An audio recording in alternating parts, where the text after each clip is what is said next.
नमस्कार, मैं संगम सिंह और आज हमारे साथ जुड़ चुके हैं मनीष भैया।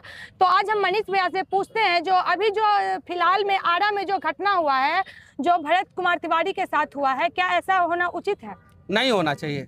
किसी भी राज्य में इस प्रकार की घटनाएं नहीं घटनी चाहिए और इस घटना का विरोध तो सब लोग कर रहा है। इस प्रकार की घटनाओं को कोई सपोर्ट नहीं करता है कहीं भी। यहाँ पे तो बड़े बड़े नक्सलवादी जो 100 मर्डर किए हों, वो भी अगर आत्मसमर्पण करते हैं, हथियार अगर फेंक देते हैं या हथियार समर्पण कर देते हैं सरकार के आगे, तो उनका एनकाउंटर नहीं होता है। तो इस प्रकार की घटना को कोई सपोर्ट नहीं करता है। नहीं, ऐसा कहा जाता है ना, जो उनका जो मानसिक स्थिति खराब थी, तो ऐसे भी नॉर्मल भी होता है ना, मानसिक स्थिति जिसकी खराब होती है उसके साथ तो कुछ भी ऐसा नहीं होना चाहिए। तो बिहार पुलिस को तो ऐसा जो किया है तो इसके साथ होना चाहिए ना, उनका जैसे निलंबित कर देना चाहिए। सवाल सभी छोटे बच्चे एकदम प्यार से पूछे।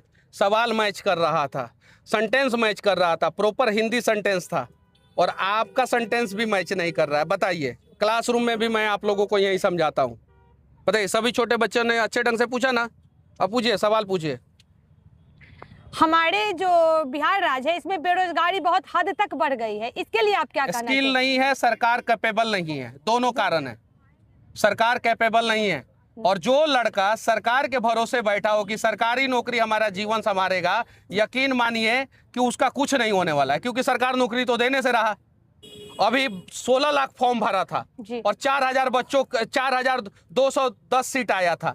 तो 16 लाख में से 4000 माइनस कर लीजिएगा तो 15,96,000 के आसपास बच्चे बेरोजगार हो जाएंगे। तो कहीं नहीं तो कहीं सरकार के भरोसे जो भी माता पिता अपने बच्चों को बता रहे हैं कि भाई सरकार के भरोसे बैठे रहो, यकीन मानिए उन्हें रोजगार नहीं मिलने वाला है। हमें गुजरातियों से सीखने की जरूरत है। गुजराती सरकार के भरोसे नहीं बैठे रहते हैं, गुजराती अपना फैक्ट्री अपने दम पे खोलते हैं। तो बिहारियों के अंदर अगर ये मतलब कि बिहारी इस प्रकार के कैपेबल हो गए कि हमें अपना फैक्ट्री खुद के दम पे खोलना है, तो यकीन मानिए अगले 10 साल से बिहार से बेरोजगारी दूर हो जाएगी। गुजरात में प्रॉपर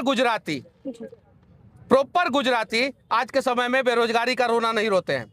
हाँ, दूसरे राज्य से जाके वहाँ पे सेटल्ड जो हुए हैं वो लोग भले कह सकते हैं कि हमें रोजगार नहीं मिल रहा है, ये बहुत सारी चीज़ें, लेकिन गुजरातियों को रोजगार की समस्या नहीं है।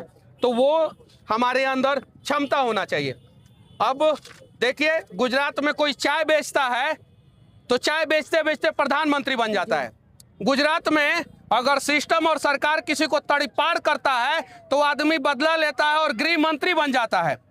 बदला लेने का सबसे बड़ा एग्जाम्पल गृह मंत्री अमित शाह जी का है।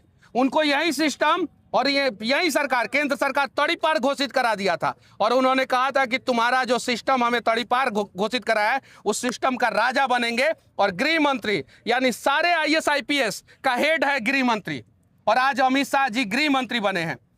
एक गुजराती पेट्रोल पंप पे पेट्रोल बेचता है और कहता है कि दुनिया में सबसे बड़ा रिफाइनरी हमारा होगा। आज रिलायंस का सबसे बड़ा रिफाइनरी है, धीरू भाई अंबानी पेट्रोल बेचा करते थे।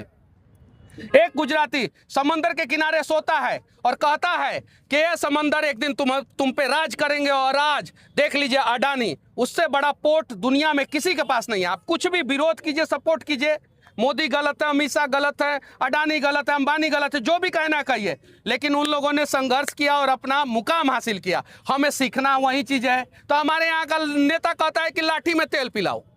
क्या पिलाओ? लाठी में तेल पिलाओ। AI कैमरा कैप्चर करो, हरा गमछा वाले को पकड़ो। हमारे यहाँ का नेता कहता है कि जात के नाम पे वोट दो, और हमारे यहाँ के लोग उसी के पीछे चल पड़ते हैं। इसीलिए बिहार में सबसे ज्यादा पुल गिरता है, इसीलिए, और बिहार में सबसे ज्यादा समस्याएं हैं, क्योंकि जातियों से ऊपर उठ के जब तक हम लोग समस्याओं पे बातचीत नहीं करेंगे तब तक बिहार नहीं सुधरने वाला है।